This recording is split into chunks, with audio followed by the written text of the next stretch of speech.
Treasury Department is now pushing back on claims that tax refunds for 2018 are smaller compared to last year. The IRS tweeted about it, saying, quote, news reports on reduction in IRS filings and refunds are misleading. Refunds are consistent with 2017 levels, down slightly from 2018 based on a small initial sample from only a few days of data. So will more taxpayers see disappointing refunds? Let's bring in Dominick, Tavella, president of Diversified Private Wealth Advisors. Dominick, good morning. Good morning. How are you? Well, good. You know, these numbers, these initial numbers, it's early in the filing season. The average tax refund at this point down about 8.4% from last year. It's $1,865. So they're so far, and again, it's early, we are seeing a little bit of a decrease.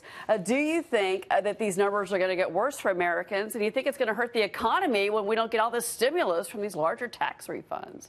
Look, we've had about roughly 12% less filings year to date than we did a year ago. So the IRS is hanging its hat that as these other returns start to come in, the averages will get better. But the truth of the matter is they won't get better, and there's going to be a lot of disappointed people out there. Well, do you think that the Tax Overall Act is really going to help as many folks as previously thought or reported? This is the first time we're seeing the evidence of the Trump tax overhaul.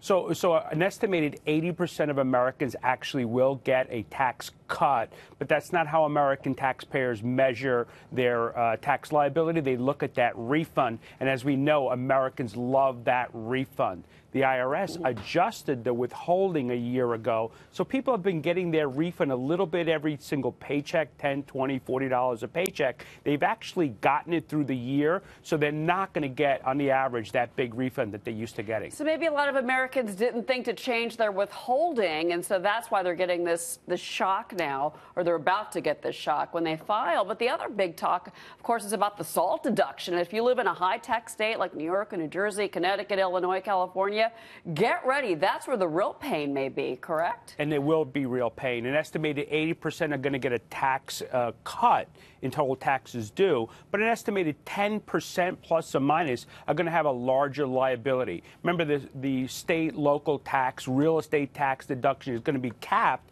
And when you look at high tax states, New York, New Jersey, Connecticut, Illinois, California, not only are you dealing with very high real estate taxes, but you're also dealing with high state taxes. You're pretty much losing the majority of that deduction. I do want to leave this on a more positive note. There's a new Gallup poll out that says that Americans are actually feeling more positive about their financial picture.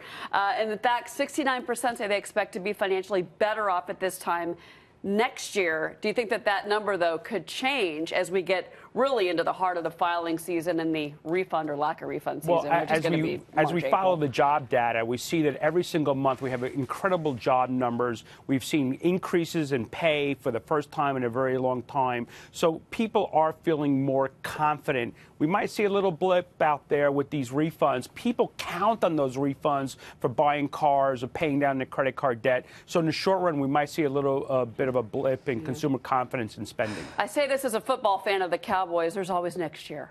Dominick, thank you. I'm a Jet fan, so. I know. You do. You say the same thing. All right, Dominick, thank you very much.